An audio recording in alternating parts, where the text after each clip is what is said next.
Good morning, afternoon, or evening to you, depending on where you are joining us from or when you are watching this recording. I'm Steph, I am PS Marketing Manager, and I'm joined today by our founder, Karen, and one of our wonderful clients, Paul Barnes, who is owner of Map Accounting. So we asked Paul to join us today so he could share his firm's journey over the past 8 years and how he's built that, with marketing being an integral part of his business. So thank you so much for joining us, Paul. It's great to have you here. Cheers, Steph. Thanks for having me. And lovely to see you, Paul. We were just saying that you were one of our first clients ever at PF, and I need to look back and see, but I think you're in the top 3. I think it was like right up there at the beginning, which I thought was interesting about the 8 years. So when was it that you started MAP, and how did your journey sort of begin? September 13 started, so we're just about coming up to 8 years now. My journey started, worked for 3 different accountancy firms. So graduated 2008, height of the recession, first class honours in accounting and finance, and nobody was interested in employing me. A lot of the graduate schemes were sort of closing down because of the recession. I didn't have amazing A levels, and so with a lot of the big firms that were still taking on, that was like, you can't get past the first page if you've not got the A levels. So it's like they'd rather you had like a 2-1 and good A level than a first and not so good A levels. So it was really difficult, to the point where I was like literally ringing local firms and asking to work for free, and I still couldn't get in anywhere. Wow. So I wrote speculatively to like all of the top 100. So I printed off all the details, top 100. I wrote speculatively to every single one, and I got a positive response from one. Nice, good return. Yeah, it was Price Bailey down in Cambridge. So I went down there, got interviewed. They had 2 positions, and I was in the top 3. I was in the top 3, and I wasn't first or second. So I didn't get that role either. And then they called me about a month later, and they said, "Look, you know, we got on really well, and you know, we thought you were a good candidate. It's just that the other 2, you know, we thought pipped it. We've got another position though. Would you like to come down again?" So I went down again, got that job. Right. Literally like packed all my belongings on a Saturday, ready to start on a Monday, and drove what felt like about 57 hours down to near Newmarket, near Ely. So I went on a Saturday, looked at 4 different flats, chose one, and then moved in that Saturday night. Right. Started work on the Monday. So that was like that was quickly after leaving university. Really, I was straight on it. I wanted to start my career as quickly as possible. I didn't want any break. And did you know at the time, or have any inclination that you might start up your own firm? No, none. There's no way I would have had the audacity. I would have said I was quite a young 21-year-old, if you like, quite an image. I mean, you still look about that age, honestly, Paul. Like, he just doesn't age every time. It's a good skill to have. Paul joins us, 75 years old, from Manchester, running his own firm. Just a little same. So what was it then that moved? So how you worked there for how long? A couple of years? I only worked there for about 6 months. And I absolutely loved it. They were a brilliant firm, but I said that if I was gonna go, I was gonna be committed. I'm not going to be driving back up and down the motorway every weekend. It's a long way, and I want to make a life for myself down there. But you know, it would be. I had Penny, who's now my wife. She was in Manchester. All my family in Blackpool, and it's like, even if you try to say no, I'm gonna settle down there, there's birthdays and there's occasions, and I was just up and down all the time. And so it was difficult, and I settled in, tried everything, joined the local snooker team, always played snooker, you know, joined the local football team, but you wanted to be back in Manchester. I wanted to be back in Manchester. Like, I had the time of my life at Manchester University. Yeah. So I was on the phone to recruitment agencies. They found me an opportunity in Blackpool, which I'm from. Went and lived in a little house that my dad, like a little building that my dad had built in the back garden for a few months. Then they moved. A shed. You lived in a shed. I lived in a shed. Yeah. Sure. And then they moved to a bigger house. So I got a room. This is amazing. When we get to like the end of the story, it'll be like, so Paul, you know, started out working from a shed. He's now 75 years old, but looks 21, and he's run the firm for 8 years. So figure that one out. So when did you get to the point of okay, I'm going to consider starting my firm? Was it an instant decision? Like, at what point did you start having those thoughts? So the firm that I was in, Blackpool, gave me a really good grounding. We just dealt with contractor accountants, as many others probably watching will have some familiarity with. So we just dealt with effectively one-man bands. So it was very limited in terms of understanding proper business and all the systems and processes and complexity that goes into bigger business. But you got to understand the fundamentals of like doing accounting for a limited company really quickly, and I probably looked after a couple of hundred clients. It's just like one after another, after another, after another. I remember doing like 10 sets of accounts in one day once. And it was when, I think it's that day I thought, I've learned everything I'm going to learn here. Right. Right. I am just high volume here. And what used to be challenging and interesting, I've now, I've done all the reading, I've done all the learning, I need to move on. So I was there for 14 months, came to Manchester, and I joined a franchise and had two offices. And one of the offices, I basically ended up running that office. Right. And because he was just quite an entrepreneurial guy, and it was just sort of throw me in at the deep end. And so I had to learn very quickly, not just continue to develop myself technically and as an accounting professional, but I had to understand marketing and IT and HR and people and process really quickly. Right. And I just loved it. And, I was going to events. I was a big fan of AVN at the time. They were running really good stuff. And I just became really inspired about what the difference our profession could make. So I just accelerated from there, really. It's like, so you had to do 3 years post-uni in a job to get ACCA qualified, and then another 2 years to get your practicing certificate. And I think it was like 2 days off my 5-year window, and my practicing certificate application was already in the post. Lots of people sit on it for months or years. Mine was in the post before it was allowed to be. So and when did you start MAP then properly? You said 2013? Yes, I was like 27, 2013. Youngest I could have been, basically. If you've gone to university and you've done ACCA membership, the youngest you can do it is that age, and then I set up MAP. And when you started it, did you have in your mind, I'm going to grow this, I'm going to have this big team, I'm going to, did you have big goals with it, or did you just going to see what happened?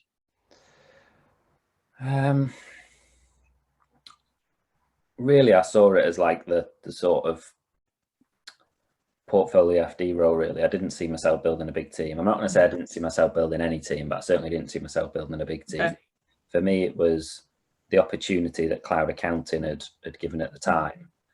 To sort of be able to deal with multiple clients at once, but actually go in deep and being able to provide the full range of the finance function in ways that I didn't think any other accounting firm were doing. So, I had loads of clients at my last firm as well, but lots of micro businesses that, with all due respect, weren't really looking to build anything. And every now and again, you get a really good one coming through the door. I wish I could, really get my teeth into that client. Right. Difference is so much I can help them with, but you're kidding yourself because you had 200 other sets of accounts, VAT returns and payrolls to knock out. So I wanted to be able to provide the proper outsourced finance function, but kind of on my own, I guess, really. And then it just started to build. It sounds like, from what you shared about realizing that you got thrown in with the operations and the finance and the people in that one role, that you realized that you liked that and enjoyed that, and that didn't scare you or put you off. So you got challenged by that. Did the same sort of thing happen at MAP? Like, you just found yourself leaning into different areas of managing and running the business? Yeah, I've got a view on businesses, which is not necessarily about scalability, but it's about systemizing the business just purely to do with quality and standards. So if you start to build processes and you start to build quality in, then that means you can either have, a more fun business because it works and you're not having to reinvent the wheel all the time, and things are done to the level that you've set every single time. You're not dropping that bar, you've got a process to follow. And or you can scale a business with more people who can follow the way that you've developed. So it's not always about scalability, but for me, it is always about systemizing. And having those standards. So like, I remember in the very early days, I would never just, for example, create a letter of engagement on the whim and then just move on, and then the next time go through the whole painful process again, I would probably spend 2 or 3 times as much time on the first one to think, right, I'm putting this in here, but what else could that be in the future? So that then I'm creating the processes to think through that step. So you are always investing more first to save yourself and the whole team down the road. That's right. Yeah. And what you just said there, I think, is really interesting about the systems are not for the sake of systems or scalability. It's for quality. Yeah. It's for a better culture. And then I was remembering you and I were at an event that PF was running about accountants also being creative, and your approach on the concept of being creative actually had to do with systems, which we were like, I particularly was going, that seems rather counterintuitive. You know, you think of creativity, think of art and paint and photographs. And do you want to share a little bit about your thoughts about how creativity flows into things like systems? If you go back to my example about writing an engagement letter, and if you create a process, yes, it's going to save you time, but it's also going to save you errors. So it's going to save you making mistakes because you're trying to hold it all in your head. So if you've got a process to follow, it's going to reduce the amount of mental energy you expend on the process in the future and the amount of time that you put into it, which means that you've got more energy and you've got more time to focus on the things that matter. And I'm just an impatient individual, if you like. Like I said, back to my second firm, my learning curve had gone like that and then plateaued. I wanted it to go like that again. So I don't want to I wanted to do loads of sets of accounts. And then when I was doing loads of sets of accounts, I wanted to do something else. So I've always thought about building something ready for the next person. You build it for the next person. I want to make myself redundant from as much as I can all the time, because there's always more to do than you could possibly achieve. So if you don't build processes and you don't delegate to other people, you're not even giving yourself a chance. And what do you right now, I want to go back to the beginning in a minute, but what are you right now either spending most of your time on or want to be spending most of your time on? It's genuinely about vision and strategy now. So it's all the time thinking about how do we galvanize the team? How do we inspire them? How do we help create the best platform for them to enjoy the work and to flourish? So I always think in terms of team and internally first, and then secondary, a close second is who are the clients that we want to serve? What's the message to those clients? What do we want to do for them?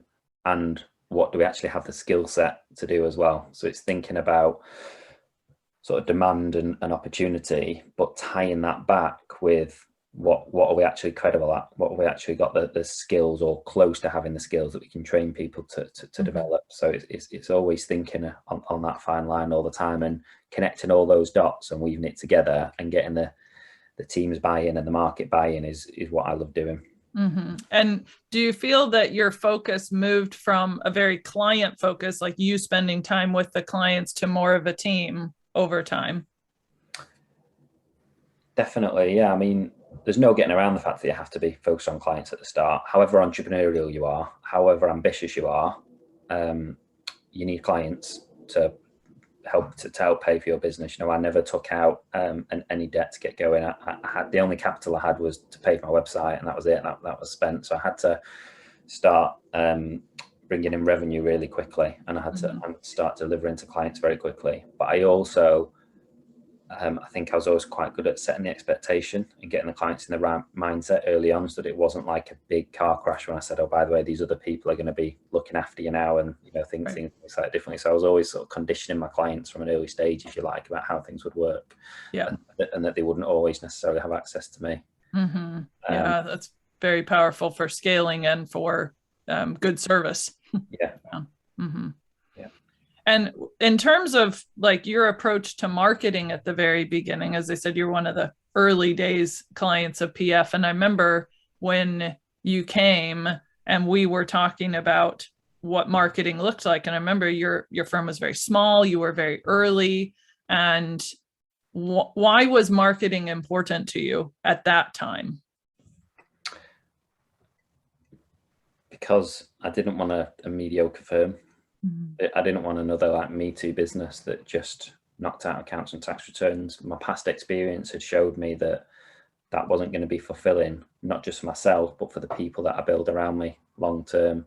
And lots of people sort of that I'd worked with in the past, including myself, had got a bit of a bad taste of just knocking out work for the sake of it. I've never liked the fact that accountants are seen as a necessary evil, and that we've almost got an unfair position in that because we've qualified and got these skills that people genuinely need because the government enforce it. You can actually run a successful mediocre accounts firm, if I'm honest. So you do it all the time. You could get by and earn enough and do enough without actually having much special about your business at all, because local people around the corner need the VAT returns and the payrolls and statutory accounts doing. And I think you'll know better than me, but at one point accountants weren't even allowed to market the services. So I didn't want to rest on that laziness. You know, I was in my 20s. I was hungry. I was ambitious. I wanted to build something to be proud of and build something special. So I wanted to almost, I'm not going to say take the hard route, but I wanted to not be limited and not rest on the fact that you can make it easy. I wanted it to be special. And I was reading business books and I was listening to other entrepreneurs, and, you know, my eyes lit up and I wanted a piece of that. Yeah. And I do remember from the early days that you were one of the accountants, and we still get them today. You know, where PF will be 10 years old next year, and we still get accountants like yourself who are starting up and who are hungry and keen and ready to invest at the beginning. And I remember you were at the place of, you mentioned your website. You're like, I'm going to actually make an investment in this. I'm not just going to throw something together for the sake of it. I'm going to actually think about it and do it. So what would you say you felt like your role was in marketing at the beginning?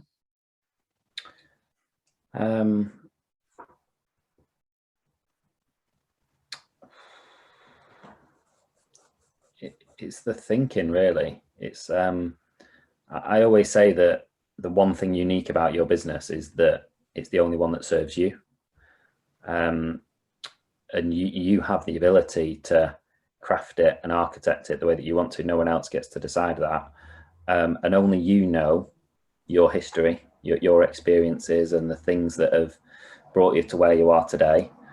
And whilst, you know, mentors and coaches, gurus are great who have been there and done it and have an opinion and give you advice, you've seen things as well. So you've seen opportunities in the market, frustrations, when clients have smiled and thanked you and, you know, shook your hand for doing a good job, and you've seen businesses that have failed, and you've been a customer in businesses, you know, not just professional services businesses, but going to restaurants, going to hotels, whatever it is. And so you sort of, you're building your own narrative and constructing it for the first time, and that really excites me. So a lot of it is thinking, which sounds quite lazy. No, actually, I think it sounds like some of the hardest work you'll ever do, at least for me. Like, deep thinking is hard, like really thinking and then implementing it. And even harder is putting it into words. And that's everything for me. So I would say those two things. It's building that brand sort of in your head based on all your experiences of what you want to stand for. You can sort of get a little bit of help in terms of who you want to serve, and what you want the brand to look like. But I think typing it down in your own time and putting the time aside to actually just write and just let your brain flow in terms of what you want your brand to stand for, and what you want to do and what's the difference that you're going to make in the world. Before you work with anyone on marketing, you need to craft all of that brand proposition. And that's what I really enjoyed, and that's why copywriters are worth the weight in gold.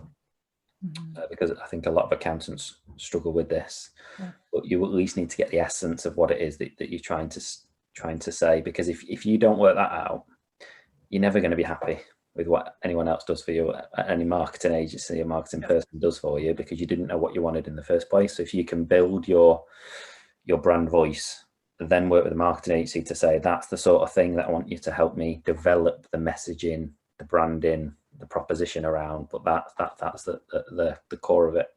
Yeah, couldn't agree more. I mean, branding, as I think we've talked about, at least for me, is the one area that if I could pick anything to talk to accountants about and say, focus on this, think about this, invest yourself in it, it would be brand, for the reasons you've just said there, that the thinking and the writing it down, even if the writing it down is some bullet points, or as you said, the essence of it, somebody can help you do things with that.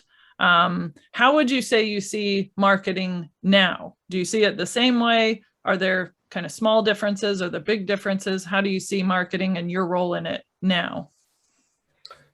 A mentor once worded really well to me, where he says, marketing is strategy, strategy is marketing. The two things are one of the same. So constantly refining who's your market and what's your message is like an everyday responsibility of a managing director. I see it.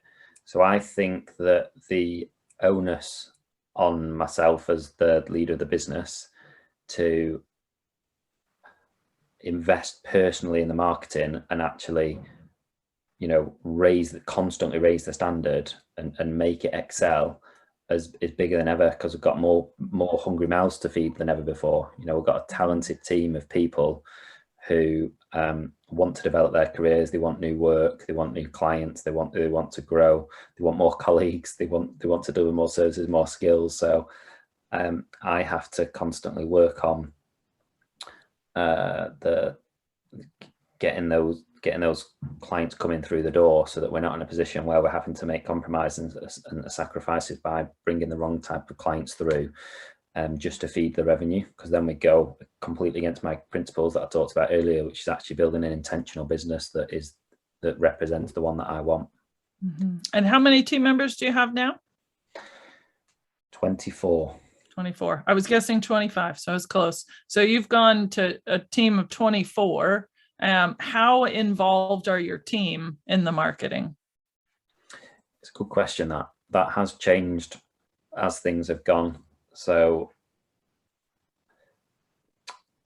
being as, you know, inspired as I am and love business as much as I do, I'd love all the team to be as inspired and as on it as me. But I also appreciate that the reason we're able to deliver the work and deliver the revenue that we do is because they love doing the work that I struggle to stay focused on.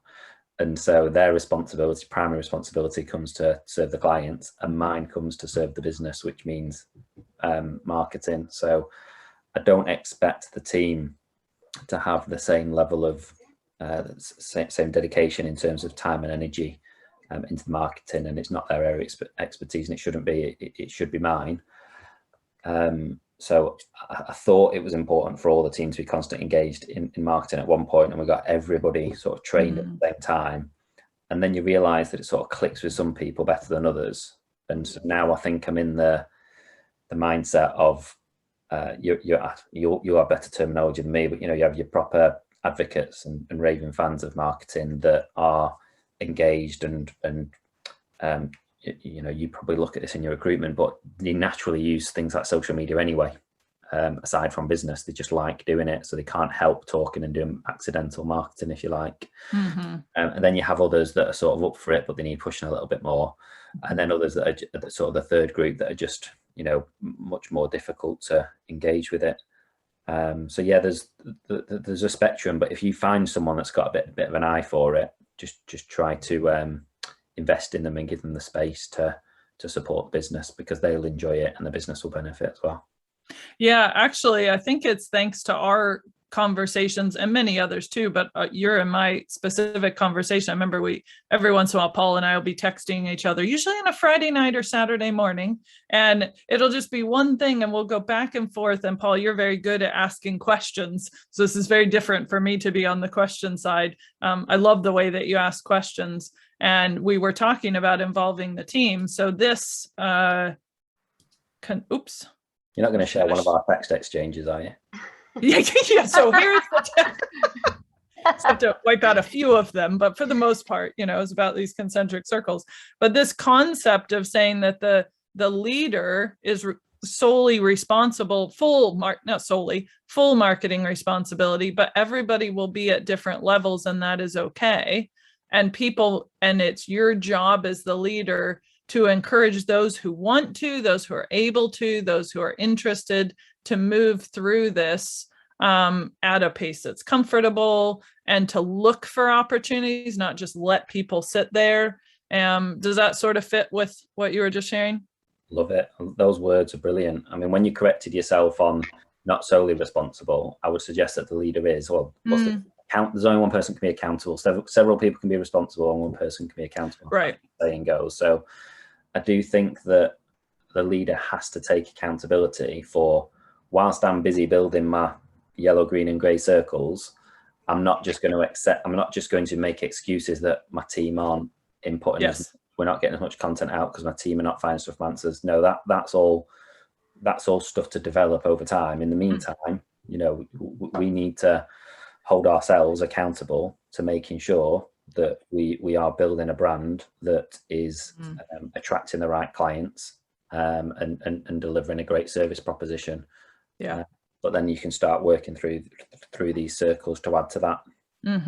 And a lot of accountancy firm owners, you know, don't begin where you, like, I feel like from what you've shared, you began right at the beginning going, marketing is a part of my responsibility. And now you're recognizing it is your, as you said, your sole responsibility. I corrected myself because I felt like I have to be careful not to say sole responsibility, meaning nobody else contributes. Yeah. But you're right that the buck stops with someone.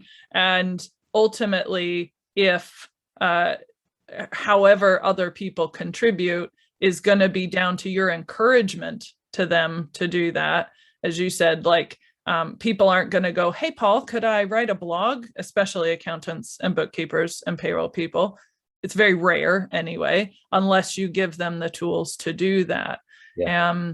So where would you say MAP is right now in terms of involving the team with marketing? Do you have things that are crafted to invite them in, or trainings or meetings, or like, how do you involve the team without putting that burden on them? If I'm honest, probably not very well at the moment. There's probably not a big drive.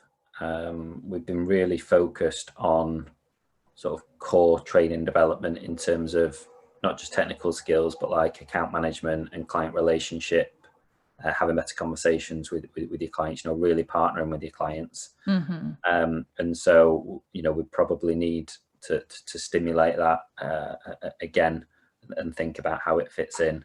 But what I would say is I do believe that there's probably two things. There's culture and accountability. And if you have one without the other, it doesn't work. So if it's just you need to deliver a blog every other one Friday of the month, that's not going to work unless you've got a culture where you've taken the time to help people to understand what marketing really is. Because most people just think marketing is lead generation. They don't realize, you know, what it's really about. So build a culture where they understand it and they're galvanized by it and they want to do it.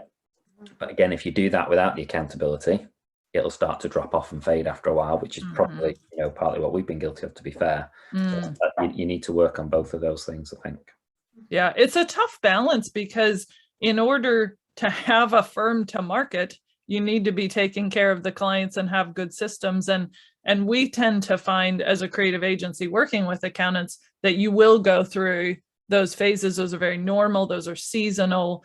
And you're right to go, that's a good question. I need to mull over. How do I consciously and intentionally bring people back into the marketing conversation? Yeah. And that's all we try to encourage people to do, like to make sure the conversation continues. Yeah. So as I say, I've been doing a lot of work recently on developing the strategy and vision, and worked very hard on defining our purpose. And I'm sharing that properly with the team today at 2:00 actually, to just sort of what we've assembled, and everything else falls off that.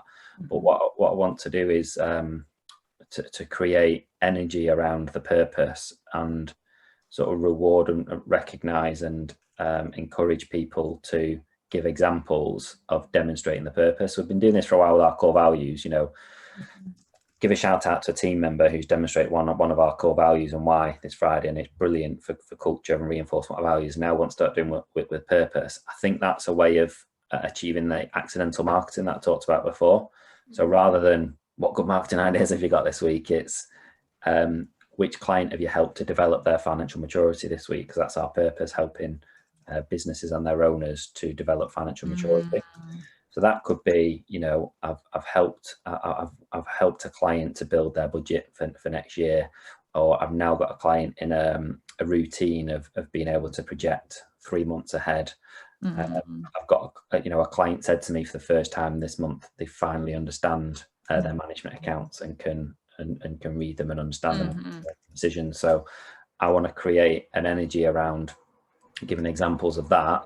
And then I think you tie those examples to some sort of content writing accountability or sessions that maybe somebody else is then going to turn that into content, but they won't just take what somebody's written in the Slack channel. They'll have a conversation with that person. They'll sort of say, David, you had a really good example on Friday about, you know, client understanding the management accounts for the first time. Can we have a 30-minute chat?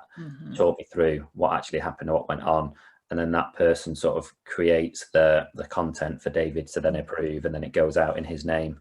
So that's what's on my mind at the moment, whether that's best practice, but that's where. Well, I think it fits with what you were saying about marketing. Well, first you said marketing equals strategy, strategy equals marketing. And we always say that as well, that marketing isn't a part of business. If you have a marketing problem, you have a business problem. If you have a personal problem, you have a business problem, which means you have a marketing problem or opportunity. But then the fact that marketing has to do with thinking and writing, and the writing could be sketches, thoughts, ideas, bullet points. But it does have to be the core of you and the team. So I love your circling back to the clients, because really, marketing is all about your clients, who you serve and how you serve them. And which brings us back to brand. You mentioned brand a few times and how you want to intentionally build a brand. What does branding mean to you in terms of the brand of MAP? How do you understand branding? I've definitely not got a dictionary definition, so you put me on the spot. No, we don't want dictionary. We want, gut feel. This is how I see branding and my responsibility with it. It's being able to know what a brand represents beyond the services that it delivers. So it's how do you arrive at MAP's website without saying, oh, they're just accountants. Or even remove the word just, even if they say, oh, they're accountants. What I perceive brand as being is a MAP help businesses and their owners to develop financial maturity. So for me, a brand should stand for the outcome that it wants to deliver to its clients. I'll rephrase that. The brand should represent what it does deliver to its clients, not what it wants to deliver to its clients. If it wants to deliver, it's not. It's the brand is of limited value. It's an ambition at that stage, and it's not a true brand. So do you think there's an aspirational element to branding? You know, where you're leaning into, we are this and we want to be this, so we're growing into this brand. Push the boundary slightly, yeah. I think you can be. You should always be positioning yourself slightly ahead of where you are today, because obviously you want to, like you said, you want to inspire your team, and you want to be relevant to the market, and you want to be pushing yourselves, and you don't just want to be outdated too quickly, but it has to be credible. You can't just say, for example, your brand can't stand for helping businesses to set up over to expand internationally if you've never done it before. But the good thing about ours in terms of develop financial maturity, those things will come off that over time. So the strands of our business that lead to financial maturity, those strands will be double what they are today in 5 years' time. Because we won't know what all those things are going to be yet. We'll work them out all the time, but we do know that they will help develop financial maturity. Otherwise, they're not for us. And what kinds of things would you say define the MAP brand now? So you mentioned financial maturity and helping businesses and their owners to do that. Are there other elements to your brand and how MAP is defined in your and the team's mind? Yeah, so we have the vision in terms of what we want it to look like the size of business that we've got, how many people are going to be in the team, and how many clients we're going to serve, and what our ideal client is, all of our financials and what they're going to look like. So the vision is specific, it can be measured and it can be achieved. We have a mission which is more ongoing, so that's to build the systems and processes that help clients to climb the financial maturity curve. And then we have a methodology called a financial maturity curve that shows what that is. And then our purpose is to develop financial maturity for businesses and their clients. And then we have 4 core values that we all I don't like the word abide. It sounds very sort of cult, but we all follow and we all discuss on a day-to-day basis. So we have our sort of strategic plan that guides the business. And from memory, I feel like you guys had like 10 values and you just mentioned 4. Has that changed? Yes, it has. Yeah, we had 2 mega names. Yeah. How did that process go? Yeah, and no regrets really, Karen, to be honest. You know, I think like people, one of our biggest challenges is as humans, but in business, is just inertia. You know, there'll be thousands of different books on core values and websites and seminars and webinars that tell you how to do it, and lots of people have different opinions. At some point, you've just got to get on with it. And it's like, we had 10 core values, so we thought that was right, and we justified it at the time. And then we've evolved, I think, and matured to having 4. But at some point, you can't be sat there 6 and 12 months time saying, "Oh yeah, we've not decided yet on our core values," because I keep changing my mind. But it's like, at some point, I'm not saying be reckless or just rush into it, but you need to push the button. So yeah, we had. I think what you're trying to do is like we were trying to do is leave no stone unturned. Like when we got to 8, but if someone did that, it really pissed me off. So when you actually need a 9, it's like, what about that other guy that did that thing 3 years ago? It becomes rules instead of values. That's right. Yeah. So, the word core, for me, is there for a reason.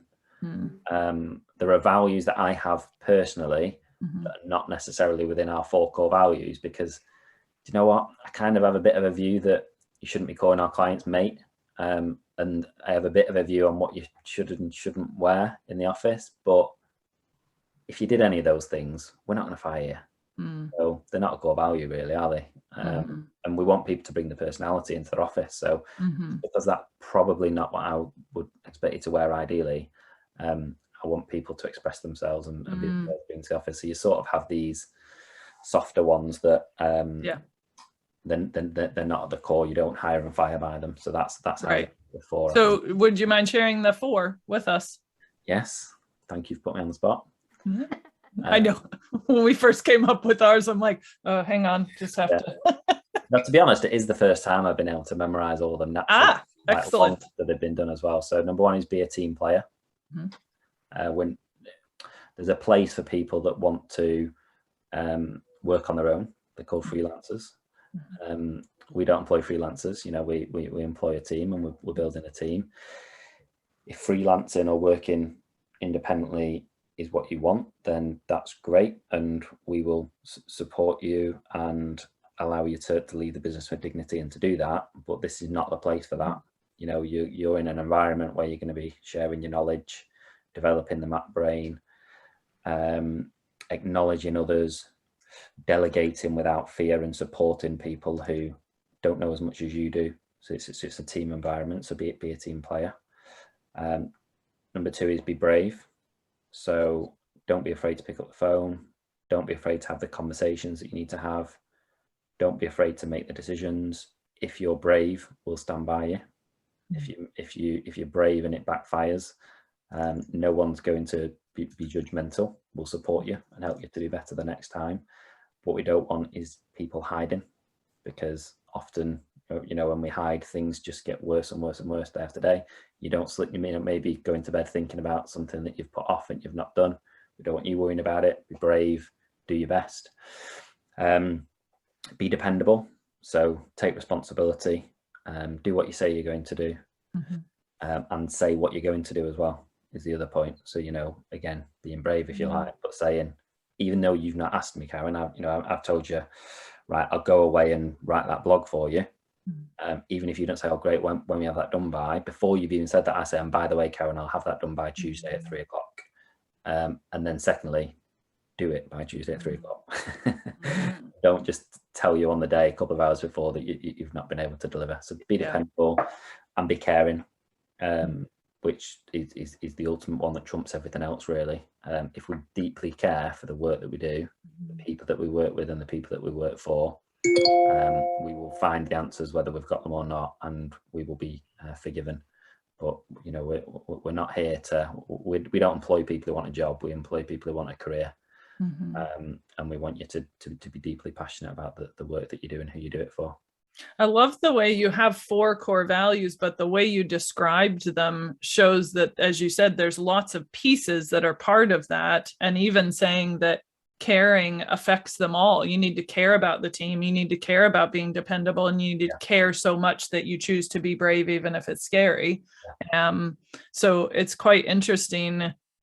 That makes sense to me that you would flow from 10 to 4, because in a sense, I'm guessing many of the 10 fit into those 4, but now it's more focused. That's right. Yeah. So we have descriptive text, you know, a paragraph of text below each one to explain what it's about. And that's how we achieve the spirit of what each core value is. A few things I've learned, you know, it's better to be memorable than to cover everything. So you want your team to be able to reel off what the values are. They don't need to do the descriptions word for word, but you need to be able to walk into our office and say, well, what do you mean by be dependable? And what he says is in line with what I say, rather than being word for word what I say. A little creepy if it's word for word. That definitely is cult status there. Memorize this. Well, and as you and I both know, people memorizing something is not what allows them to live it out. So you've got to make it your own. Exactly. So we were talking about brand, and you said your brand was made up of your vision, which included size, people, clients, ideal clients, financials, your mission, your methodology, your purpose, and your 4 core values. Is there anything else that you consider part of your brand? So we followed the brand script from storytelling. Have I said that right? Storytelling? Storybrand. Script framework from Storybrand that helps you to develop what your brand story is. Talks about every story follows a pattern. It has a character, has a problem, finds a hero, it gives them a solution, plan, blah, blah, blah, blah. So we've followed that to create our brand script. And as I say, my responsibility as managing director is to continue to eyeball that and to develop that in line with what I'm seeing in the market, what I'm seeing with our team. And then if I had a marketing department, their role would be to work with me to create stories that spin off the back of that, and content that spins off the back of that. And do you intend to build a marketing department? Not for the foreseeable. No, we've got a 5-year plan, and nowhere in there have we got a defined marketing manager. As I say, I sort of see it as my ultimate responsibility, and other people input into it, but not a marketing manager role internally now. I always find it so fascinating because there's so many different ways to deliver your marketing. You know, as you worked with back in the former times, olden days, like PF would have worked with you to create some content, create some things, but you were always involved. And I think that's what I find so fascinating about MAP, is that you have remained with the full responsibility of marketing, but you've used different people throughout. And there are some firms who need or want a marketing manager. There's some people who try to abdicate that, and you've never done that. Not that I've seen, you know, to hand it off and go, right, okay, that's that. Now I'll focus on these things, which is quite encouraging, because it means marketing is truly integral to your firm. I did want to mention, so you are one of our clients who has gone through Accelerator 3 times, or MAP has, because you went through it twice personally, and your marketing manager at the time went through it. What do you feel like that helped you personally and MAP with to go through something structured, and why did you do it so many times? Yes, as I say, I've always had sort of a very strategic business and therefore marketing brain. But there's one thing having the brain, having the mindset. There's another thing actually getting things done. And I went through a period where I wasn't getting things done. So I wouldn't use the excuse that we've got operational issues or we're busy on this or we're busy on that. It's like, no, it has to, like you said, the buck stops with me.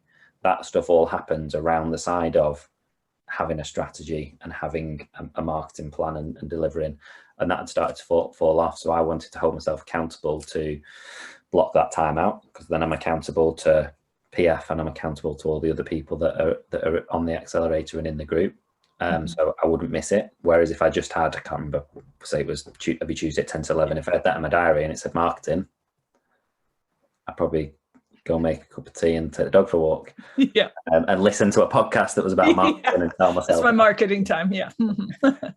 So it was about best practice, because I know that you guys have been there and done it for nearly a decade, met loads of accountants, developed your methodology, delivered this accelerator time after time again. So I knew it'd be awesome.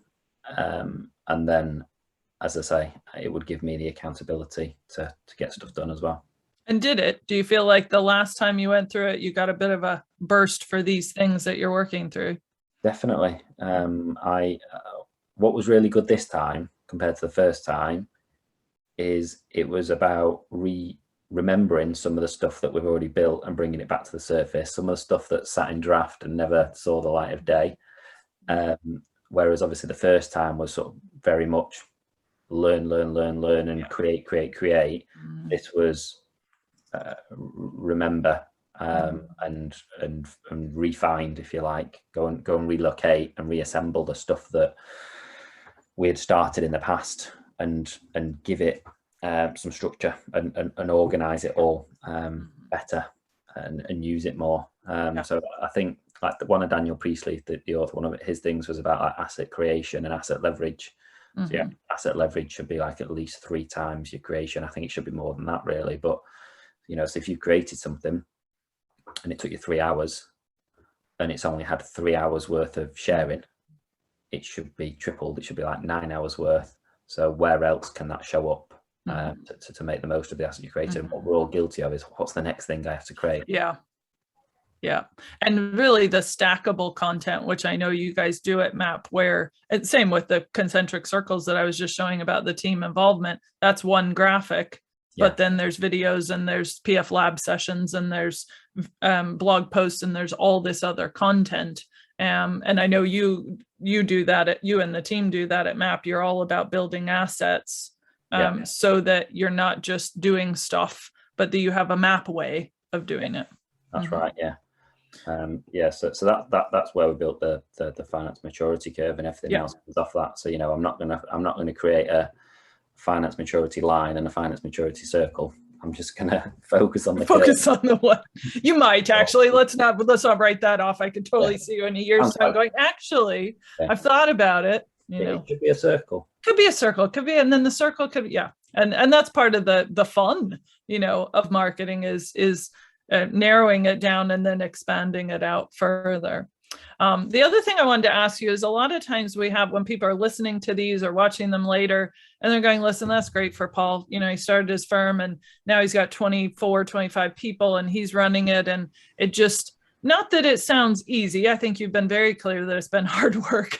And if anyone thinks it's easy after having listened, I don't think you're quite hearing what Paul has said there. So, hard work, and it is a lot of investment. What kind of encouragement would you give to somebody? It's like, okay, I understand that, and I see that it's my role, and I don't feel like I have much time, but I know that's not an excuse. What can they use their time for that you, looking back at your journey, can go, seriously invest your time in this way, and that for sure will help you, and you'll figure out the rest of it yourself? So in terms of, like, I'm a big fan of playing to our strengths. I think what a lot of accountants are good at is setting goals to work to. And so I think one of the main reasons that I see a huge responsibility for marketing is because we've got that vision and we've got that purpose. And if I don't go and execute, then it's all worth nothing. And then people talk about the fear of doing marketing.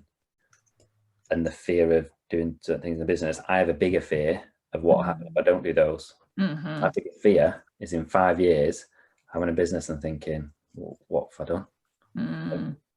It's either completely fallen off a cliff and it's in collapse, or it's grown, but I've just grown this beast that actually it doesn't join up with our purpose. I don't know what our purpose is, or even if we have one anymore. We're just doing a load of stuff for a load of clients. We've got a load of people that don't really know what they're doing in our business. I've not executed my plan and my vision. So if you've got a vision, we know how many clients that we want in 5 years, and we know what average fee we want those clients to be paying, and we know that we want them to move up the finance maturity curve, and we know what that financial model looks like, and what the team looks like, and what it needs to be delivering.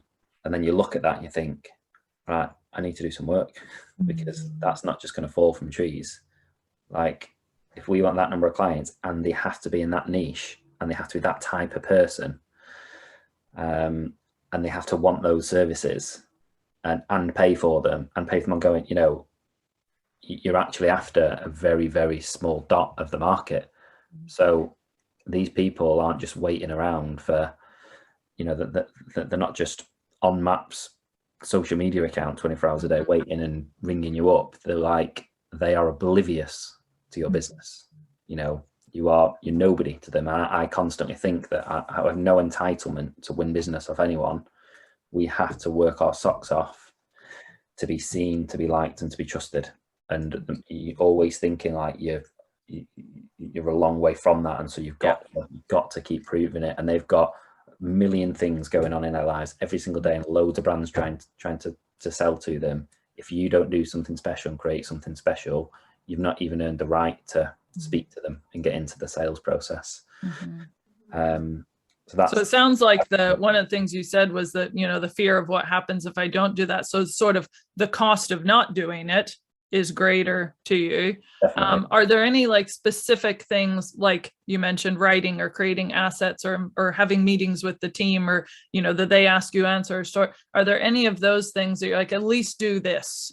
If you're an accountant and you're taking marketing seriously, here's a few things that, you're wanting to do all the things. That's the trouble when we talk to accountants. They're like, do I do video? Do I do blog? Do I do a new website? Do I look at my brand? Paul's in this place after 8 years. So if you were to say to them and to those listening, if you do nothing else, at least focus on these things, invest your time in these specific things. Do you have an idea of what those might be? So I do a bit of a self-discovery first. So I do a bit of, we all want to have time, money, and fulfillment. So, what does that look like for my life? Like, how much time do I want to be working? How much time I want to be away from work? What do I want to do with that time that's away from work? How much money do I want to earn? Do I want to be running an accounting business for the long term? Question everything. That's what we've been saying. Question everything, yeah, definitely. But then how am I going to be fulfilled as well? Because we all need mental stimulation. I had the whole of July off. I had 4 weeks off in July, which was amazing. But by the end, I was like, my brain needs to do something. Bored. Yeah, it has to do something other than sit on the deck in and watch the kids in the paddling pool, which was lovely. But we need that balance. We need those sides. So what's going to fulfill me? And then once you've done that, it's okay. What is my vision for this business now to give me those things that I want? And what's the purpose? What does the vision? What's the business stand for? So that I get that fulfillment, that we're making a meaningful difference in the world. So once you've done that sort of self-discovery and the mission, vision, values, then I would do the brand script from StoryBrand that we talked about before, because that gave a lot of clarity for me, as I say, in terms of earning your right to be relevant and somebody to want to buy me. You need to understand, forget your business. What does this person like? What are their problems? What is it? What is it they need? What are the frustrations? Where have they been let down before? It guides you through all those questions that I'm trying to reel off now to get you to create that brand script. And then I would create your methodology. So you call it your cornerstone content. So create your cornerstone content, and then again, personally, I don't feel that I need to have time dedicated to then producing stuff off the back of that. Mhm. Because I've created all of that, it's my full-time job, ongoing, is Yeah. to create spin. And as you say, I do that by picking up the phone, speaking to content writers, speaking to PR people, speaking to graphic designers, social media people, to work with me on that stuff.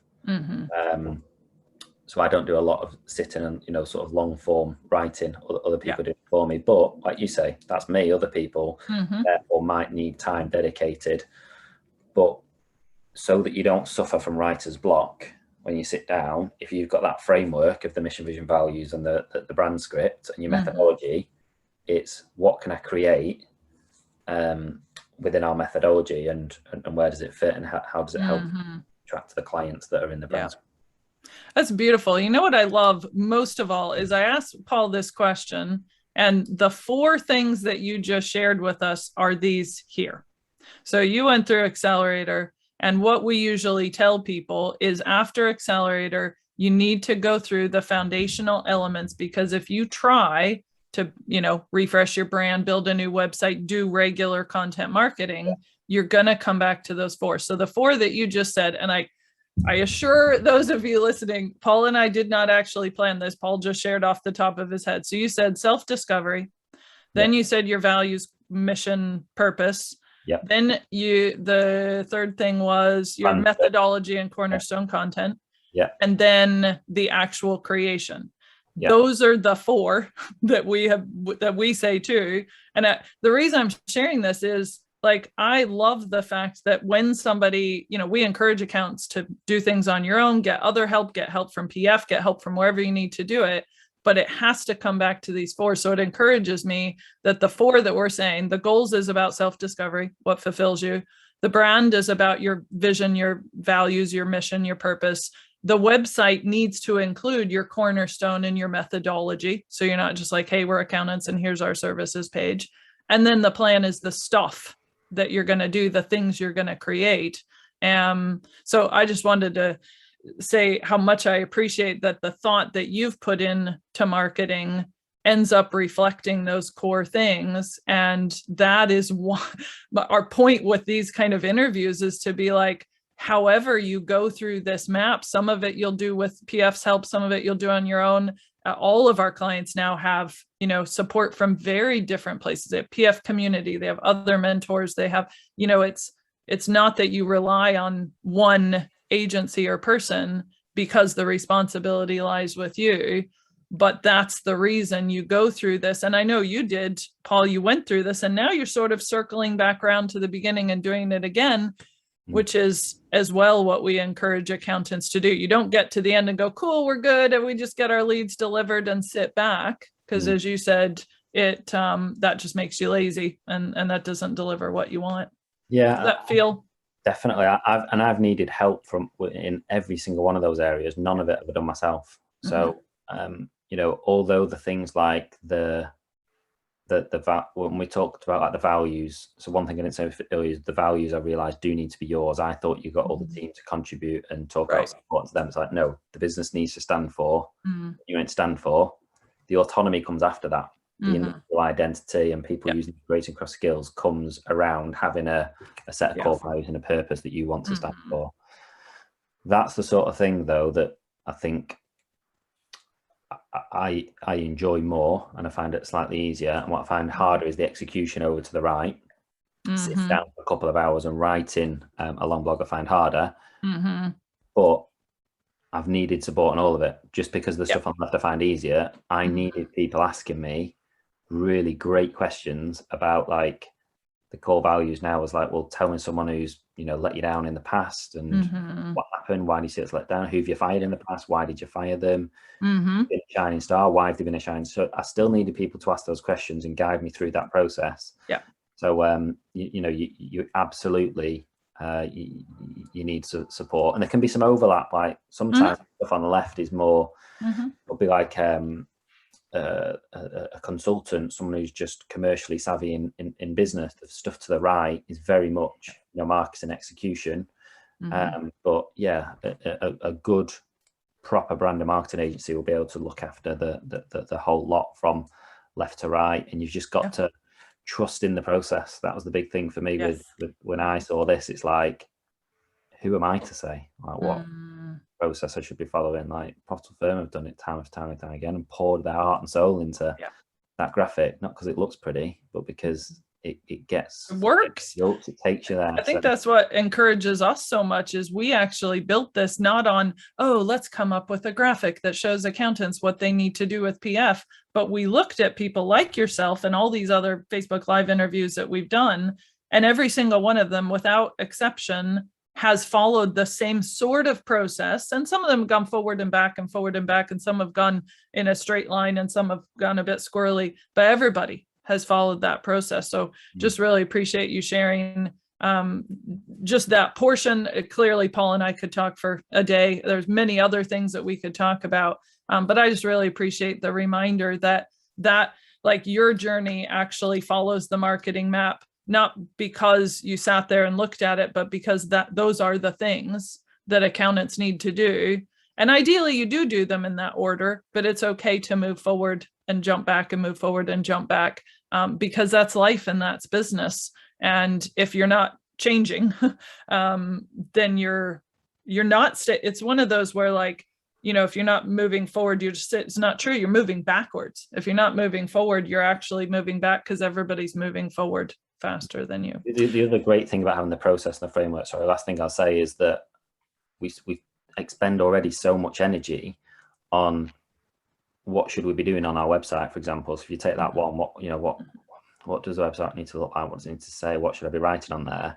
If we're doing that on our own, inevitably what happens, you'll go, it's probably not that important actually. I probably need to do more stuff on social media.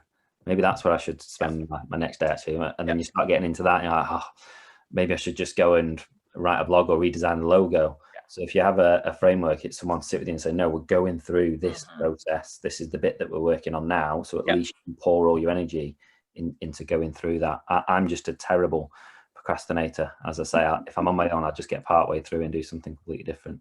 So I got to have accountability. Absolutely. Yeah. I got a book coach finally for this book I'm writing, and it is the only thing that is going to help me actually finish. I'm nearly halfway through and I wouldn't be, without that help. So I hear that. Is there anything else that you would like to share with accountants that you didn't get to already, or anything you want to leave them with?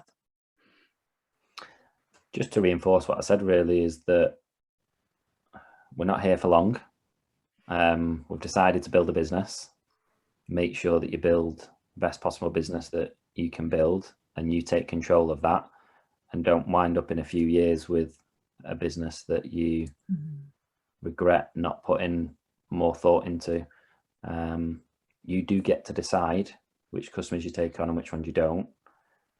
But if you are going to be in a position to decide, you need to work hard on working out what those clients look like and how you're going to reach them. And if you do that, then you can build a business on your terms that you love and you're proud of, and gives you and your family everything that you want. Love it. Beautiful. Thank you so much, Paul. Thanks for sharing that part of your journey with us and as much as you did. And Steph, did you have anything else you wanted to ask? No, I think that was great. Thanks so much for joining us. And I particularly enjoy, as a team member of PF, I particularly enjoy hearing about how you involve your team and how they feel about it. And thanks so much of what you said is about showing them how it's going to help them. This is why I want you to get involved in marketing, but this is how it's going to help you. It's going to make your position easier because you're going to have less of the same client questions. You're going to have content already to share. And just as a team member, it's great to hear how other business leaders are helping and encouraging their teams. So I particularly enjoyed that part. But yeah. Great. Thanks, Steph. Thank you, Paul. We appreciate you. And let us know how you get on and how things keep changing. Yeah. Thanks, guys. Bye.